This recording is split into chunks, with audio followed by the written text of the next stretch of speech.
आकाशवाणी दिल्ली प्रस्तुत करता है विशेष फोन इन कार्यक्रम रेडियो डॉक्टर।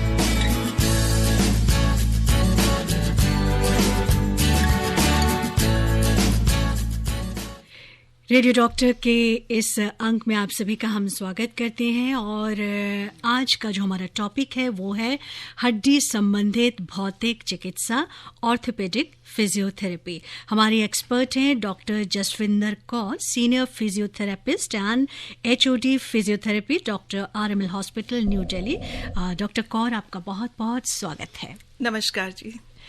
तो डॉक्टर जसविंदर कौर, आज हम जानेंगे हड्डी संबंधी रोगों का फिजियोथेरेपी के द्वारा कैसे उपचार किया जाता है, कैसे चिकित्सा की जाती है। विभिन्न ऑर्थोपेडिक स्थितियों का इलाज करने के लिए विभिन्न भौतिक उपचार उपलब्ध है। तो कौन कौन सी ऑर्थोपेडिक कंडीशन है मैम जिसमें कि फिजियोथेरेपी से इलाज किया जा सकता है? जी हाँ, एक बहुत अच्छा प्रश्न पूछा आपने, जिससे कि मुझे लगता है कि बहुत सारे श्रोताओं को फ़ायदा होगा, क्योंकि आजकल शहरों में तो करीब सभी लोग जानते हैं कि फिजियोथेरेपी किन किन रोगों में, हड्डियों के रोगों में कारगर सिद्ध होती है, और बहुत हद तक जो है वो लोग फिजियोथेरेपी पर डिपेंड करते हैं। लेकिन आसपास के गांवों और शहरों से लगे हुए जो एरियाज़ हैं उनमें काफ़ी लोगों को अभी ये पता नहीं है कि फिजियोथेरेपी जो है वो किन किन रोगों में मदद कर सकती है।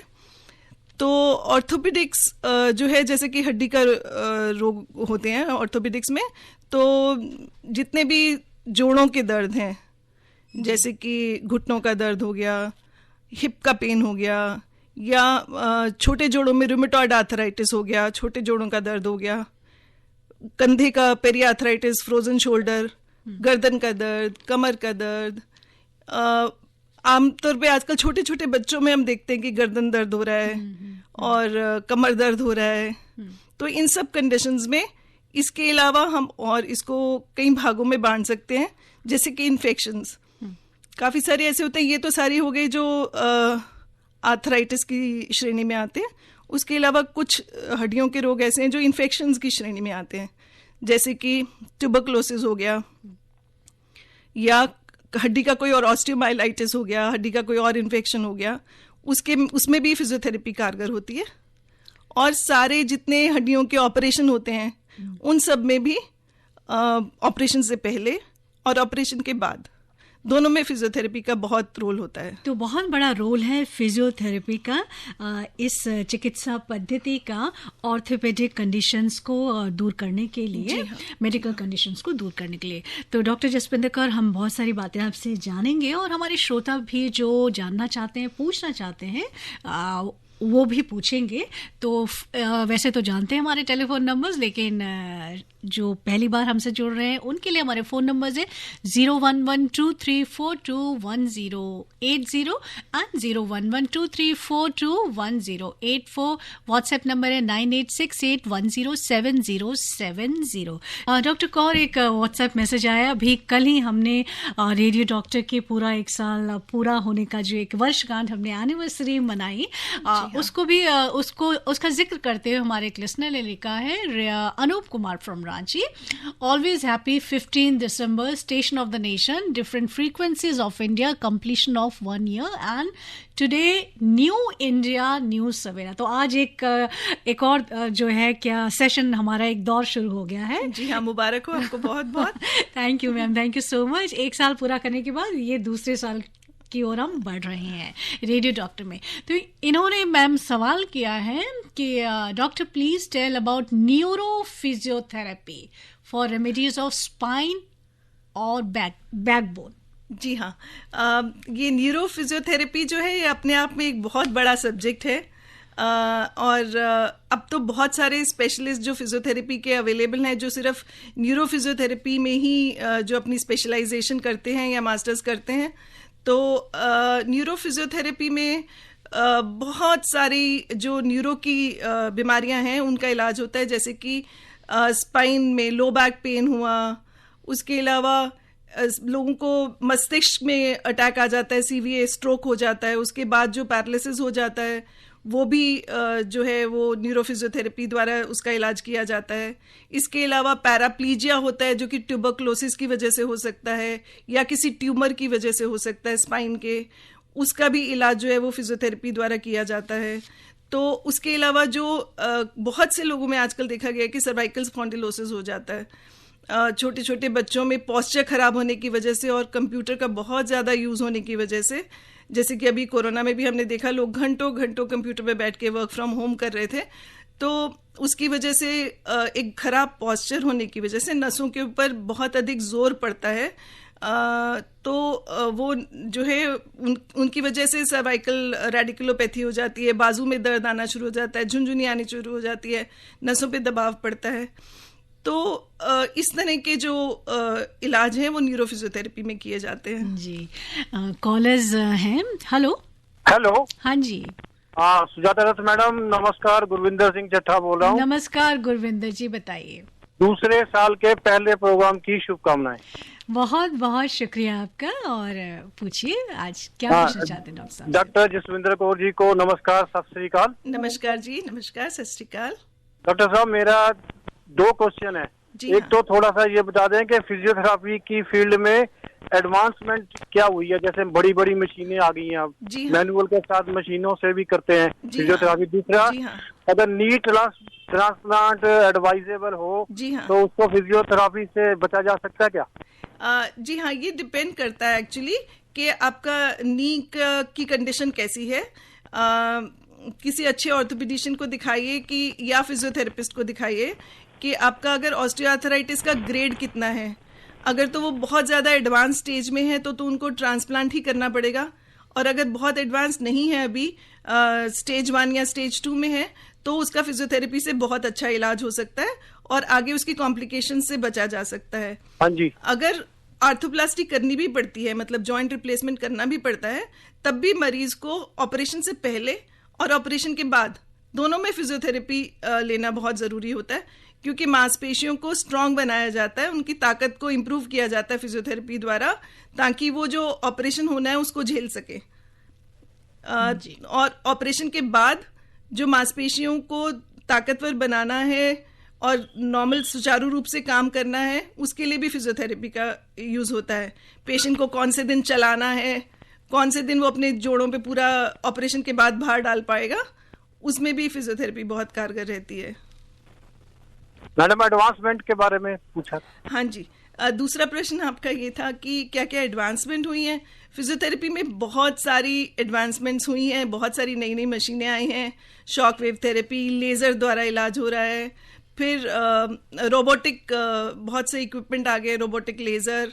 उसके अलावा बहुत से ऐसे नए नए इलेक्ट्रोथेरेपी द्वारा इलाज जो है वो फिजियोथेरेपी के फील्ड में आ गया। तो वो डिपेंड करता है कि क्या कंडीशन है पेशेंट की और उसको कितनी ज़रूरत है। थैंक यू डॉक्टर साहब, थैंक यू सुजाता मैडम, नमस्कार। नमस्कार गुरविंदर जी, और एक और कॉलर हैं, इनकी बात सुनिए। हेलो। हाँ रघुविंदर जी, जी सुजाता मैडम जी, सादर प्रणाम। सादर प्रणाम। डॉक्टर साहब को भी सादर प्रणाम। हाँ नमस्कार जी। डॉक्टर साहब मेरे 2 सवाल हैं। पहले तो ये कि नया साल आने में अभी तो टाइम है, लेकिन रेडियो डॉक्टर का नया साल शुरू हो गया, उसकी सुजाता मैडम को बहुत बहुत मुबारक, और आप सबका धन्यवाद डॉक्टर साहब का, जो पिछले 1 साल से लगे हुए हैं श्रोताओं के जवाब देने के लिए। जी जी। तो मेरा 2 सवाल हैं डॉक्टर साहब से कि जब आप फिजियोथेरेपी कराते हैं जी हाँ, तो उसके दौरान सिर्फ एक्सरसाइज ही होती है या कोई मेडिसिन भी देते हैं? नंबर 2, ड्यूरिंग द फिजियोथेरेपी क्या आप डाइट कंट्रोल पर भी एडवाइजेबल होते हैं इसके लिए? जी हाँ, इसमें मैं ये कहना चाहूँगी आपको कि फिजियोथेरेपी में जनरली भौतिक माध्यमों से ही इलाज किया जाता है, ठीक है, लेकिन कुछ जो ऊपर से लगाने वाली दवाइयाँ होती हैं, जैसे कि ऑइंटमेंट्स वगैरह होती हैं, वो ज़रूर फिजियोथेरेपिस्ट प्रिस्क्राइब करते हैं, लेकिन वो कोशिश उनकी यही रहती है कि हमारे जो दूसरे मीडियम्स हैं दवाई के अलावा, उनसे इलाज किया जाए। उसमें इलेक्ट्रोथेरेपी भी आती है, उसमें वैक्स थेरेपी भी आती है, उसमें बहुत सारी सिकाई की मशीनें होती हैं, अल्ट्रासोनिक थेरेपी होती है, लेज़र थेरेपी होती है, और बहुत सारे ऐसे इलाज होते हैं जिनमें कोशिश यही की जाती है कि मरीज़ का इलाज जो है वो बिना दवाइयों के हो जाए। ये तो पहला प्रश्न था।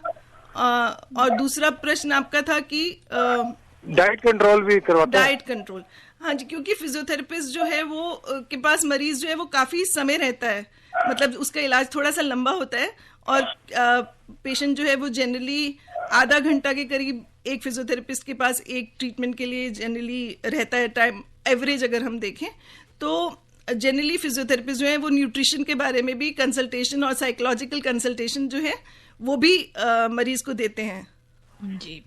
लेकिन अगर कोई गंभीर समस्या हो तो उनको डाइटिशियन से ही अपना जो है वो प्रॉपर इलाज कराना चाहिए। थैंक यू डॉक्टर साहब, थैंक यू सुजाता मैडम। बहुत बहुत आपका धन्यवाद हमसे जुड़ने के लिए। तो जसविंदर कौर मैम, ये जो हम फिजियोथेरेपी की बात कर रहे हैं, वैसे तो जनरली हम सभी जानते हैं कि व्हाट इज़ फिजियोथेरेपी, लेकिन फिर भी अगर हम विस्तार से जानना चाहें कि चिकित्सा शास्त्र में जब हम फिजियोथेरेपी की बात करते हैं तो ये क्या मेथड है? जी हाँ, फिजियोथेरेपी, जिसकी कि हिंदी में अगर हम अनुवाद करें तो भौतिक चिकित्सा के नाम से जाना जाता है।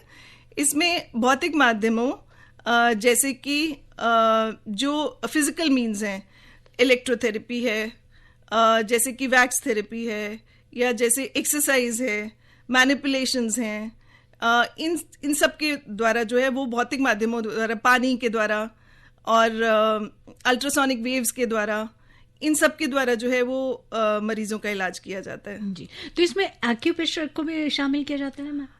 एक्यूप्रेशर एक डिफरेंट पद्धति है, एक्चुअली अपने आप में एक डिफरेंट विद्या है, that is not part of physiotherapy. लेकिन कुछ जो है वो टेक्निक्स जो है वो फिजियोथेरेपी में ऐसी होती हैं जो रिजेंबल करती हैं एक्यूप्रेशर से, तो इसलिए जो है वो लोग इसको एक्यूप्रेशर भी समझते हैं, but it is a different technique. तो डॉक्टर, ये जो फिजियोथेरेपी है ये ऑपरेशन के बाद जो मरीज आए हैं बाहर, उनको और स्ट्रेंथ देने के लिए की जाती है, और कई केसेस में ऑपरेशन से पहले भी की जाती है, जैसा कि आपने मेंशन किया। जी हाँ, तो ऑपरेशन से पहले बहुत जरूरी है, बिकॉज जब भी मसल में कट लगता है ऑपरेशन की वजह से, तो उसकी जो स्ट्रेंथ है वो कम हो जाती है। तो उसको पहले से अगर ताकतवर बनाया जाए और रेडी किया जाए ऑपरेशन के लिए, तो रिजल्ट्स ऑपरेशन के बहुत अच्छे होते हैं। तो इसलिए physiotherapy pre operatively and post operatively दोनों ही बहुत महत्वपूर्ण है। डॉक्टर कौर, एक व्हाट्सएप मैसेज है मनिंद्र जी का, अलीगढ़ से। लिखा है कि इनकी भाभी जी को चलने में प्रॉब्लम होती है, नॉर्मल नहीं चल पाती हैं, उनके घुटनों में गैप बताया गया है। तो काफ़ी दवाओं के माध्यम से द्वारा भी जो प्रॉब्लम है वो सॉल्व नहीं हो पा रही है, तो घुटनों के जॉइंट्स में जो गैप हो गया, क्या उसे फिजियोथेरेपी के द्वारा कवर किया जा सकता है? जी हाँ, हड्डियों में गैप जो है वो जनरली इसलिए कहा जाता है, जो ऑस्टियोआर्थराइटिस होता है नी जॉइंट्स का, उसको जनरली आम बोलचाल की भाषा में लोग कह देते हैं कि जोड़ों में गैप हो गया है। बट ये ऑस्टियोआर्थराइटिस की प्रॉब्लम जो है काफ़ी कॉमन होती है एक एज के बाद। उम्र के साथ जैसे जैसे वेट बढ़ता है या उम्र बढ़ती है, तो हड्डियों में कुछ नॉर्मल चेंजेस आती हैं जो हर एक के शरीर में आती हैं, लेकिन वो हड्डियां घिसनी शुरू हो जाती हैं। जो जॉइंट स्पेस होती है, दो हड्डियों के बीच की जो जगह होती है वो कम हो जाती है, तो और कार्टिलेज घिस जाती है। थोड़ी थोड़ी चौंचे जो है वो हड्डियों की निकलनी शुरू हो जाती हैं, जिसको ऑस्टियोफाइट्स कहते हैं। ये सब इस प्रोसेस का जो फिजियोलॉजिकल प्रोसेस होता है एक ऑस्टियोआर्थराइटिस नी जॉइंट का, उसके बारे में ये बात कर रहे हैं। तो वो जो है काफ़ी हद तक अगर इनिशियल स्टेज में, जैसे मैंने पहले भी कहा था, तो फिजियोथेरेपी से उसका इलाज हो जाता है।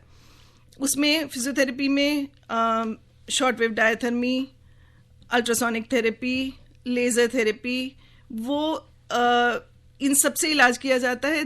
डिपेंड करता है कि पेशेंट को किस तरह की तकलीफ है, जो कि एग्जामिन करने पे पता चल सकता है कि उनको इस चीज़ से निजात मिलेगी या नहीं मिलेगी इन ट्रीटमेंट से।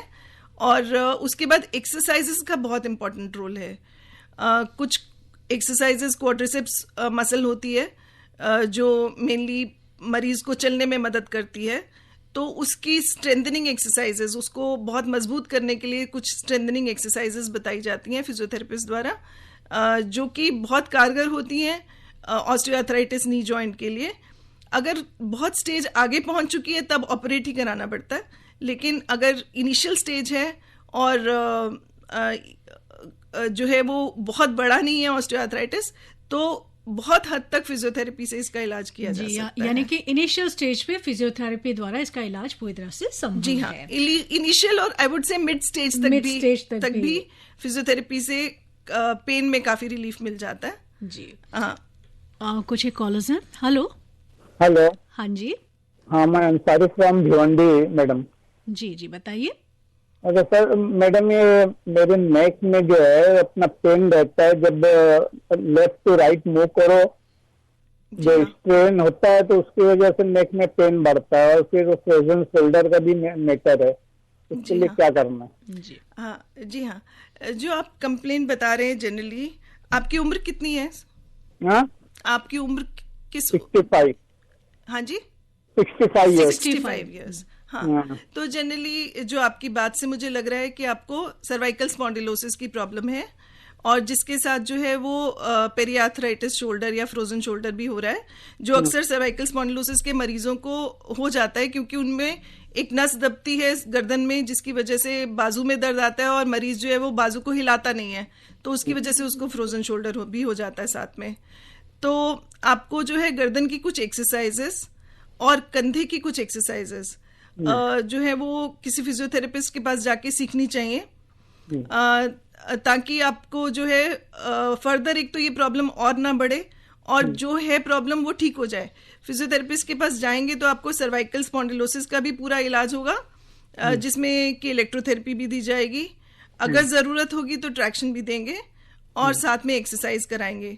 और फ्रोजन शोल्डर जो है उसमें कुछ एक्सरसाइजेस घर के लिए बताई जाएंगी आपको, और कुछ मैनिपुलेशन जो है वो फिजियोथेरेपी क्लिनिक में करा जाएगा, तो आपको इस तकलीफ से काफी निजात मिल सकती है। जी ओके, थैंक यू मैडम। हाँ, दूसरे कॉलर हैं। हेलो हेलो, हाँ जी। डॉक्टर साहब नमस्कार। नमस्कार जी। सुजाता मैम नमस्कार। नमस्कार, बताइए। धर्मवीर गांधीनगर दिल्ली से बोल रहा हूँ। जी धर्मवीर साहब बताइए। डॉक्टर साहब, मैं 3 छोटी छोटी कॉमन बातें पूछना चाहूंगा। हाँ जी। जैसे मदर अगर उसके बच्चे को कैल्शियम की मात्रा पूरी ना मिले, मगर प्रेग्नेंट है, अगर उसको कैल्शियम ना ठीक से खाया हो तो बच्चे पे कितना असर पड़ता है, हड्डियों पे आने वाले बच्चे की जब ग्रोथ होती है, कमजोरी आती है। और मैं एक चीज और ये कॉमन बात ये है कि जैसे अगर बच्चे खेलते हैं, कहीं खेलते खेलते चोट लग जाती है, अगर उसमें दर्द होता है, वो घर में कैसे ठीक से सिकाई करें, कैसे ठीक से अपने को ठीक कर पाए घर रह के। और मैं एक चीज और पूछना चाहूंगा, तीसरी बात, कि अगर कमर 15 मिनट हम खड़े रहते हैं, उसके बाद हमारी कमर अकड़ जाती है। जी हाँ। हम चलने फिरने में ठीक है। जी हाँ। और अगर रात को सो के उठते हैं और सुबह बाथरूम जाने में, बैठने में, वहाँ कमर में दर्द होता है। जी हाँ। ये 4 बातें हैं डॉक्टर साहब, इसके बारे में बताइए जरा। जी हाँ।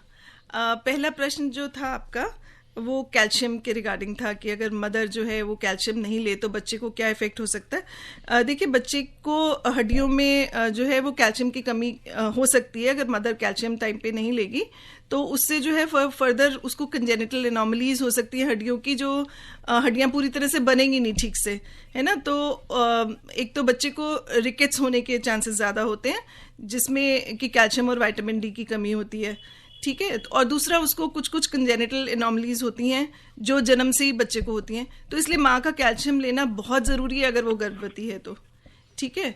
और दूसरा प्रश्न आपका था कि अगर घर में बच्चे को चोट लग जाती है तो उसे क्या करना चाहिए। देखिए, अगर मामूली स्प्रेन है या कहीं पे खेलते हुए चोट लग गई और वो घर आया, तो उसको सबसे पहले बर्फ की सिकाई करनी चाहिए। आते ही गर्म पानी से सिकाई नहीं करना चाहिए। उस टाइम पे सूजन को कम करने के लिए जनरली बर्फ की सिकाई करनी चाहिए। कोई आइस पैक अपने पास रखिए घर में। जब भी किसी को चोट लगती है तो पहले 48 घंटे तक उसको बर्फ की सिकाई करनी चाहिए, और 48 घंटे के बाद फिर अगर जब सूजन थोड़ी कम हो जाती है तब गर्म पानी में नमक डाल के उसको थोड़ा सिकाई करनी चाहिए, और जो पार्ट है उसको इनिशियली रेस्ट देना चाहिए, और फिर 48 आवर्स के बाद उसको थोड़ा मूवमेंट पूरा करना चाहिए। उसका जो रेंज है जॉइंट का, जितना वो नॉर्मल मूव करता है उतना उसको मूव कराना चाहिए ताकि स्टिफनेस ना आए। और आपका तीसरा सवाल था कमर दर्द को लेके। आई थिंक फिजियोथेरेपिस्ट के पास काफ़ी संख्या में मरीज जो हैं, अगर 100 जनों की ओपीडी होती है तो उसमें से 80 मरीज जो हैं वो कमर दर्द के होते हैं। तो ये बहुत ही कॉमन बीमारी आजकल की जनरेशन में हम देख रहे हैं, क्योंकि हमारा फिजिकल वर्क बहुत कम होता है और ज़्यादातर कुर्सी पे बैठ के काम होता है, ज़्यादा कोई एक्सरसाइज हम लोग नहीं करते, टाइम नहीं होता सबके पास। यही जनरली कहा जाता है, किसी पूछो एक्सरसाइज नहीं करते तो ये कहते हैं कि टाइम नहीं है, तो वो टाइम निकालना बहुत जरूरी है। और डॉक्टर साहब मैं ये पूछ रहा था, जी हाँ, कि जैसे हम 15-20 मिनट अगर एक जगह खड़े रह जाते हैं, जी हाँ, तो उसके बाद कमर बिल्कुल ऐंठ जाती है, हाँ, फिर हमें stiff हो थोड़ी जाती इसको है। आराम से टेक लगा के करना पड़ता है। बाकी हम चलना फिरने में कोई दिक्कत नहीं होती, हाँ उठने जी। बैठने में कोई दिक्कत नहीं होती। जी जी। तो एक तो और आपकी एक बात और मैं आपकी कहना उम्र चाहूंगा कितनी डॉक्टर है? आपकी उम्र कितनी है? 55। एक बात और कहना चाहूंगा डॉक्टर जी, साहब, जी। जैसे हमने जितनी ज्यादा से ज्यादा मशीनों का इस्तेमाल करना शुरू कर दिया, कपड़े धोने की मशीन है, जी गाड़ी पे हाँ, बैठ के जी जाना हाँ, आना, कार में जी जाना, हाँ।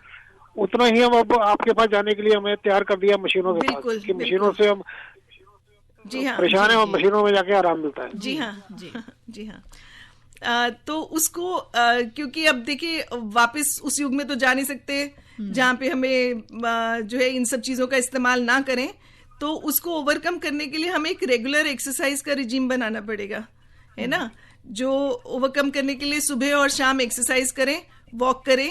और कुछ जनरल एक्सरसाइजेज होती हैं जो कमर दर्द के लिए बताई जाती हैं, स्पाइनल एक्सटेंशन एक्सरसाइजेज, क्योंकि और कुछ जनरल प्रिकॉशंस होती हैं, जैसे झुक के काम ना करें। वजन उठाना तो उसका एक तरीका होता है कि इस तरह से वजन उठाया जाए तो कमर पे जोर नहीं पड़ेगा। तो इन सब को सीखने के लिए आप किसी फिजियोथेरेपिस्ट के पास जा सकते हैं।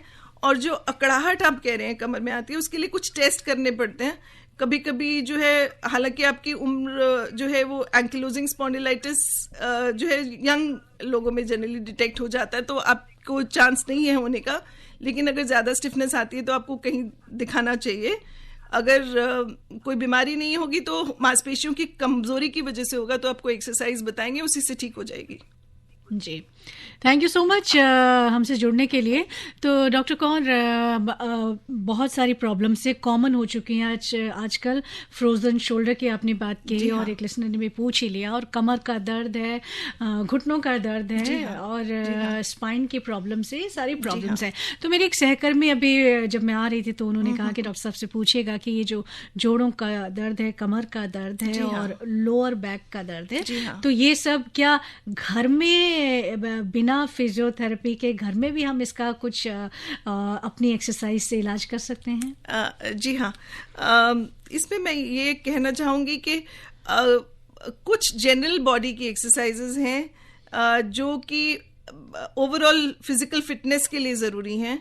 वो एक अपने रिजीम में मॉर्निंग और इवनिंग के रिजीम में हमें ढालनी पड़ेगी, उसको करना पड़ेगा, ताकि हमारी बॉडी की जो मसल्स हैं, क्योंकि वो हम आजकल काम इस तरह के करते हैं जो बिल्कुल फिजिकल एक्टिविटी जिनमें नहीं होती, तो इसलिए वो एक रूटीन बनाना चाहिए। लेकिन अगर कोई स्पेसिफिक तकलीफ है किसी एक पर्टिकुलर एरिया में, तो आई थिंक एक बार तो आपको कंसल्टेशन फिजियोथेरेपिस्ट से ज़रूर लेनी चाहिए, और उसके बाद वो जांच करेंगे कि जो आपका दर्द है वो मांसपेशी की वजह से है, वो हड्डी की वजह से है, किसी टेंडन की वजह से है, या किसी जॉइंट की वजह से है। वो डायग्नोस कराना बहुत ज़रूरी है, क्योंकि अगर हम अपने आप ही उसका इलाज करने की कोशिश करेंगे तो हो सकता है कि हम उसको और बढ़ा लें, है ना। तो अगर कोई स्पेसिफिक पेन है तो उसके लिए आई थिंक आपको एक बार कंसल्ट करना चाहिए। फिर अगर आप उनके पास रेगुलर नहीं जा सकते तो आप उनको कह सकते हैं कि हमें होम एक्सरसाइज प्रोग्राम बता दीजिए। तो they generally physiotherapist generally give a home exercise programme जो कि फॉलो कर सकते हैं, और उसको घर पे ही एज अ रूटीन बना के कर सकते हैं। और फिर कुछ फॉलोअप में 1 महीने बाद 2 महीने बाद उनके पास जाके उसको प्रोग्रेस करा सकते हैं। तो कोई ऐसा दर्द जो लगातार का है हाँ जी, जो ऐसा नहीं है कि एक हफ्ते बाद चला गया या और लगातार आपको तकलीफ दे रहा है, तो ऐसे दर्द के विषय में हमें उसको इग्नोर नहीं करना चाहिए, कंसल्ट करना चाहिए। जी, ऑर्थोपेडिक फिजियोथेरेपी के बारे में हमारे एक्सपर्ट हैं doctor Jaswinder Kaur, senior physiotherapist and HOD physiotherapy, RML hospital New Delhi, और मैं हूँ सुजाता रथ। डॉक्टर कौर, एक मैसेज ले रही हूँ SSP गुप्ता जी का, रांची से। इन्होंने लिखा है मैम कि बोन ट्यूबरक्लोसिस में फिजियोथेरेपी का क्या रोल है? जी हाँ, ये एक बहुत ही ज़रूरी क्वेश्चन या इम्पोर्टेंट क्वेश्चन मैं कहूँगी पूछा आपने। बोन ट्यूबरक्लोसिस जो है वो एक इस तरह की बीमारी है कि कई बारी मरीजों को पहले पता ही नहीं चलता काफ़ी देर तक कि हमें ट्यूबरक्लोसिस है बोन का, क्योंकि जनरली और कोई इंडिकेशन नहीं होता इसका। जैसे कि अगर छाती का टीबी होता है तो पता चल जाता है मरीज को खांसी आ रही है ना, और बोन टीबी में हल्का हल्का दर्द मरीज को कई बार होता रहता है और वो इग्नोर करते हैं, तो पता ही नहीं चलता कि मरीज को टीबी है। तो जब भी ऐसा कोई दर्द हो जो आपको बहुत देर तक तकलीफ दे रहा है, या हल्का हल्का भी दर्द हो रहा है लेकिन लगातार हो रहा है काफ़ी दिन तक, तो आपकी उसको ज़रूर उसकी जांच करानी चाहिए। तो जब टीबी होती है बोन की, जैसे कि मान लो रीढ़ की हड्डी की टीबी हुई, जो कि बहुत कॉमन है, जो थोरैसिक स्पाइन होती है जनरली वो इन्वॉल्व होती है टीबी में, तो उसमें इनिशियली जो है वो रेस्ट दिया जाता है उसको, जो कि एक ब्रेस बांध के, और टीबी की दवाई चलती है, जो कि हड्डियों में टीबी जनरली दवाई जो है वो कभी कभी 1.5 साल तक चलती है। तो उस दौरान क्या होता है, जब वो ब्रेस बांधते हैं ताकि उस जॉइंट को हिलाया ना जाए, वो हिले ना, क्योंकि हिलने से फिर वो नसों पे हड्डी जो है वो गलनी शुरू हो जाती है ट्यूबरक्लोसिस की वजह से, तो वो नसों पे जोर डाल सकती है। तो अगर कभी कभी मरीज को पैरालिसिस तक हो जाता है हड्डी की टीबी की वजह से, तो कभी कभी उसके हाथ पैर चलना बंद हो जाते हैं, क्योंकि नसों पे इतना जोर आ जाता है कि वो जो मसल्स को सप्लाई कर रही होती है नस, वो डैमेज हो जाती है। तो जो हड्डी की टीबी है उसकी कॉम्प्लिकेशन है कि पैरालिसिस हो जाता है जोड़ों में, अगर जल्दी पकड़ में ना आए टीबी तो मरीजों को जनरली एक ब्रेस पहना जाता है इनिशियल स्टेजेस में, जिससे कि वो इमोबिलाइज कर दिया जाता है उस हिस्से को जहाँ पे की टीबी है। तो वो इमोबिलाइज करने की वजह से मांसपेशियाँ कमज़ोर हो जाती हैं, क्योंकि नॉर्मल एक्शन नहीं कर रही हैं वो। तो एक तो हो गया उसकी टीबी की कॉम्प्लिकेशंस को ट्रीट करने में फिजियोथेरेपी बहुत हेल्प करती है, क्योंकि वीकनेस आ जाती है पैरों में, टांगों में। इसी तरह अगर सर्वाइकल स्पाइन में होती है तो बाजुओं में और हाथों में वीकनेस आ जाती है।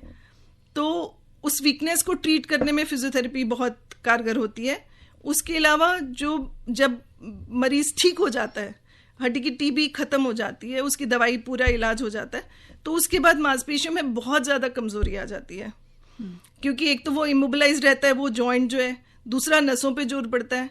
तो उसको रिहैबिलिटेशन में मरीज जो है उसको वापस से नॉर्मल चलना सिखाना, वापस नॉर्मल को, वो पैरालिसिस जो जहाँ हो गया था मसल्स में, वो अगर वापस आती है उनकी ताकत वापस लाने में फिजियोथेरेपी का बहुत बड़ा रोल होता है। जी, एक और व्हाट्सएप मैसेज में ले रही हूँ, मुकेश फ्रॉम दिल्ली। इन्होंने लिखा है कि I am 75 years old and suffering with the problem of gait ataxia, and for the past 25 years unable to walk even at home.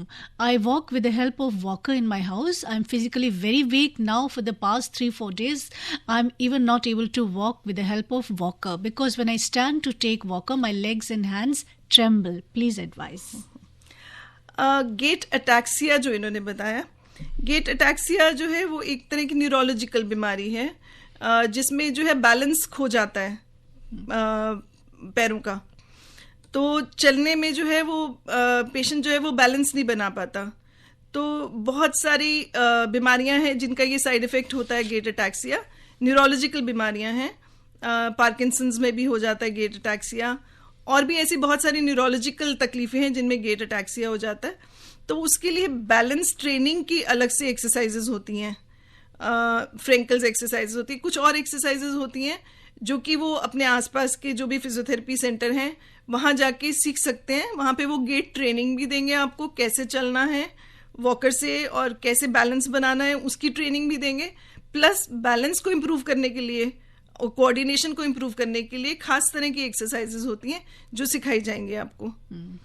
तो इनके केस में इन्हें फिजियोथेरेपिस्ट के पास जाकर कंसल्ट करने की बहुत जरूरी है जी, जरूरत है। एक कॉलर इंतजार कर रहे हैं। हेलो। हाँ जी। हाँ, रेडियो डॉक्टर सुजाता मैडम, आपको नमस्ते। डॉक्टर कौर को भी नमस्ते। नमस्ते मैडम, मैं बॉम्बे से बोल रही हूँ। मेरा नाम है प्रणति साहा, मेरा एज है 71। Okay ma'am. तो मुझे ना रिसेंटली डिप्सकन किया है। डिप्सकन का रिपोर्ट आया है, density is very low and 0.7 जी। तो मुझे डॉक्टर पूछना है कि ये बहुत ही लास्ट स्टेज है क्या? देखिए, बोन डेंसिटी तो काफी लो है जैसे आप बता रहे हैं, तो ऑस्टियोपोरोसिस की स्टेज है। हाँ, तो इसमें आपको कुछ चीजों का ध्यान रखना पड़ेगा। एक तो क्योंकि आपकी एज आपने बताया 71 है, तो देखिए दो चीजें हैं। एक तो हमें फर्दर डैमेज प्रिवेंट करना है, दूसरा ये ऑस्टियोपोरोसिस में कई बार क्या होता है, एज में बैलेंस थोड़ा बिगड़ जाता है तो फॉल होने का चांस ज्यादा होता है, गिरने का। तो जितने लोगों की ऑस्टियोपोरोटिक बोन्स होती हैं वो एकदम से आपको गिरने की वजह से फ्रैक्चर होने का चांस होता है। तो सबसे पहली जो आपको प्रिकॉशन लेनी है वो तो ये कि आपको गिरना नहीं है, ठीक है? तो मैडम एक बात है, मेरा ना इसके साथ बैलेंस भी चला गया, कभी कभी चक्कर भी आता है। हाँ, तो वो आपको बहुत ध्यान रखना है कि आप जो भी मेडिकेशन है चक्कर के लिए लेती हैं या जो भी बैलेंस जो है उसके लिए कुछ एक्सरसाइजेस सीखें। ऑस्टियोपोरोसिस को तो ठीक करना ही है। कर रही है मैडम, 4 इयर्स से मेरा घर में आके एक्सरसाइज कराते हैं, साइड में हुई, मुझे कुछ भी बेनिफिट नहीं मिल रहा है मैडम। देखिए, कुछ तो एज रिलेटेड जो है वो चीजें होती हैं। आप वॉक करती हैं रेगुलर? थोड़ा धूप में बैठती हैं? नहीं, धूप में तो जब बैठती नहीं है मैडम। हाँ, थोड़ा आप धूप में बैठिए और थोड़ा सा सिक्योर सेफ एनवायरनमेंट में वॉक करिए। बिकॉज मैं आपको ये नहीं कहूंगी आप बाहर पार्क में वॉक करने जाइए, क्योंकि गिरने का डर रहेगा। गिरेगा तो फ्रैक्चर हुआ तो वो हड्डी फ्रैक्चर होगी, है ना? तो आप सेफ एनवायरनमेंट में अपने घर के अंदर ही चलिए। लेकिन चलने से जितना ऑस्टियोपोरोसिस ठीक होता है शायद ही दवाइयों से तो लेनी ही है, लेकिन साथ में walking is a very good exercise for treating osteoporosis. Madam, doctor ने ना लिख दिया है कंजर्वेटिव मैनेजमेंट। डॉक्टर एडवाइस दिया है कंजर्वेटिव मैनेजमेंट। कंजर्वेटिव मैनेजमेंट का मतलब होता है कि आपको कोई ऑपरेशन नहीं करना है, कंजर्वेटिवली मैनेज करना है, ठीक है? ऑपरेटिव मैनेजमेंट नहीं है तो कंजर्वेटिव मैनेजमेंट है। वो बहुत ब्रॉड टर्म है कंजर्वेटिव मैनेजमेंट। तो उसका मतलब है कि सिर्फ दवाइयों से और एक्सरसाइज से, इन्हीं से आपको, और फिजियोथेरेपी से, इसी से इलाज करना है। तो आजकल का फिजियोथेरेपी बोलता है कि आप स्पाइन के लिए सब एक्सरसाइज बंद करो, ये बराबर है? स्पाइन के लिए सब एक्सरसाइज बंद करो, इनके केस में हो सकता है। हो सकता है आपके केस में क्योंकि ऑस्टियोपोरोसिस ज्यादा है तो लेकिन ये कि कुछ स्पेसिफिक एक्सरसाइजेस जो होती हैं ऑस्टियोपोरोटिक पेशेंट के लिए ही होती हैं, जैसे आइसोमेट्रिक एक्सरसाइजेस होती हैं, है ना, जो जिनमें हड्डी नहीं हिलेगी आपकी, लेकिन आपकी मांसपेशियों जो है वो काम करेंगी। जी, ठीक है? तो तो वो आपको फिजियोथेरेपिस्ट के पास जाके सीखना पड़ेगा। जी, thank you so much ma'am call करने के लिए बॉम्बे से। And stay healthy and happy. आपके अच्छे स्वास्थ्य की हम कामना करते हैं। Thank you so much. Radio doctor का 1 ईयर कंप्लीट होने के लिए भी नेक्स्ट ईयर के लिए शुभकामना आपको। Thank you so much ma'am, Bombay से कॉल किया। श्योर। तो बॉम्बे से हमारी कॉलर थी और हम अपने सभी सुनने वालों के अच्छे स्वास्थ्य की कामना करते हैं मैम। व्हाट्सएप मैसेज मैम मैं ले रही हूँ, मनोहर लाल गांधी जी का है, गाजियाबाद से। इन्होंने लिखा है सर्वाइकल टेनिटस वर्टिगो। आज के दौर में अनगिनत लोग इससे ग्रस्त हैं और इस तरह की बीमारियों में फिजियोथेरेपी से किस तरह से इलाज संभव है? जी हाँ, सर्वाइकल वर्टिगो जो है एक सर्वाइकल स्पॉन्डिलोसिस के जितने जो मरीज होते हैं उनमें कभी कभी चक्कर आ जाता है, जो कि वर्टिब्रल एक बैसिलरी आर्टरी होती है, उसमें उसके ऊपर प्रेशर पड़ने की वजह से जो है वो मरीज को चक्कर आना शुरू हो जाते हैं। तो उसके लिए फिजियोथेरेपी की कुछ एक्सरसाइजेस होती हैं, और अगर एक्यूट इन्फ्लेमेटरी कोई स्टेज है तो उसके लिए कुछ इलेक्ट्रिकल ट्रीटमेंट होता है, हीट वगैरह देते हैं। तो आप किसी नज़दीक के फिजियोथेरेपिस्ट के पास जाके कंसल्ट करेंगे तो आपको फ़ायदा होगा। कुछ खास तरह की एक्सरसाइजेस सिखाई जाती हैं इसके लिए, वर्टिगो को ठीक करने के लिए, तो वो आप उनसे जाके सीख सकते हैं। Senior physiotherapist doctor Jaspinder Kaur हमारे साथ हैं। और मैम, प्रोग्राम का जो कंक्लूडिंग पार्ट है, समय बहुत कम है, इसमें हम 1-2 कॉल्स ले लेते हैं। क्या पूछना चाहते हैं? हेलो। हाँ जी। हेलो जी, नमस्कार मैडम। नमस्कार डॉक्टर, आपको भी वेरी गुड आफ्टरनून। नमस्कार जी, गुड आफ्टरनून। नमस्कार जी, मैं डॉलन बोल रहा हूँ दिल्ली से। जी। एक्चुअली मेरे को आपसे, मैं I am into body building for over 30 years now. जी। I was in circuit training. जी। कभी भी कोई प्रॉब्लम नहीं है, बट मेरे को आपसे पूछना है, मेरी मदर भी डॉक्टर है, उन्होंने डिटेक्ट किया है कि मेरे को लंबर लॉर्डोसिस है। जी। तो लंबर लॉर्डोसिस का क्या डिजिटल स्पाइन अलाइनमेंट से फायदा होगा कुछ, या कोई स्पेसिफिक एक्सरसाइज है? एप्स की एक्सरसाइज में रेगुलर कर रहा हूँ, बहुत साल हो गए। जी देखिए, आपका लंबर लॉर्डोसिस जो है वो इंक्रीज्ड है ना? इंक्रीज्ड है ना? इंक्रीज तो, नहीं है मैम, स्पाइन में कभी कभी दर्द होता है, हमेशा नहीं होता। अभी मैं खड़ा हूँ, कुछ भी पेन नहीं है। अच्छा। मैं दौड़ भी लेता हूँ, कुछ भी प्रॉब्लम नहीं होती। मैं बहुत वॉकिंग भी बहुत करता हूँ। हाँ, देखिए, लंबर लॉर्डोसिस जो है वो एक नॉर्मल कर्वेचर होता है स्पाइन का। जी। ठीक है। जब वो एक जरूरत से ज्यादा बढ़ जाता है कर्वेचर, जो लंबर स्पाइन में कर्वेचर होता है वो बढ़ जाता है, तो उसको हम लंबर लॉर्डोसिस बोलते हैं। तो ये बहुत सारे कारणों की वजह से हो सकता है। तो सबसे पहले हमें पता करना पड़ेगा कि कारण क्या है ना? एब्डोमिनल मसल्स वीक होने की वजह से भी लंबर स्पॉन्डिलोसिस होता है, लंबर लॉर्डोसिस होता है, बढ़ जाता है। तो मेरे ख्याल से बजाय कि किसी ऐप पे जाके आप कुछ एक्सरसाइजेस करें, गलत करें या नहीं जी मैम, मैं तो बहुत सालों से कर रहा हूँ। मैं इनफैक्ट मेरे को खुद डॉक्टर ने रिकमेंड की थी एक्सरसाइज, वो फिजियोथेरेपिस्ट है। हाँ जी। वी वॉज वेरी यंग, तो हमारे जिम में डॉक्टर्स ही आते थे। जी जी। तो मैंने उनसे पूछा था, ये ट्रांसवर्सस एब्डोमिनस की एक्सरसाइज भी मैं रेगुलरली करता हूँ। जी जी। जिसको लोग समझते हैं, पता नहीं क्यों कर रहे हैं, क्योंकि वो मसल दिखाई नहीं देता है। हाँ जी। Which is very important. I am very regular and specific about my exercise regime. मुझे पता है कौन से मसल की एक्सरसाइज क्यों करनी है। जी जी जी। बट उसके बाद भी कभी कभी ऑफ एंड ऑन ये पेन होता है, इसके लिए मुझे पूछना था कोई स्पेसिफिक एक्सरसाइजेज हो तो। नहीं, अगर देखिए, अगर ऐसा अगर आपकी मसल्स जो है वो आप एब्डोमिनल मसल एक्सरसाइज भी कर रहे हैं, उसके बाद भी आप जो पेन हो रहा है, तो आप मैं सजेस्ट करूंगी कि एक बार कंसल्ट कर लें और दोबारा से कंसल्ट कर लें, है ना? दोबारा से कंसल्ट कर लें, और हो सकता है आपको MRI कराने की जरूरत हो, कोई और प्रॉब्लम ना हो जो कि आप इसको सिर्फ लॉर्डोसिस समझ रहे हैं, है ना? तो कंसल्ट करने के बाद ही आगे फर्दर फिजियोथेरेपी आप लें। जी, okay. Thank you doctor, thank you, may God bless you, thank you, bye. Thank you. तो जसविंदर मैम, बहुत सारे व्हाट्सएप मैसेजेस आए हैं और कॉल्स भी आ रही हैं, लेकिन हमारे पास वक्त नहीं, क्योंकि जो हमारा अगला प्रोग्राम है वो नेशनल हुकअप पे जाएगा, संदेश टू सोल्जर्स, हमारे फौजी भाइयों से रिलेटेड प्रोग्राम है वो, और मुनीश जॉली उसके लिए आ चुके हैं स्टूडियो में।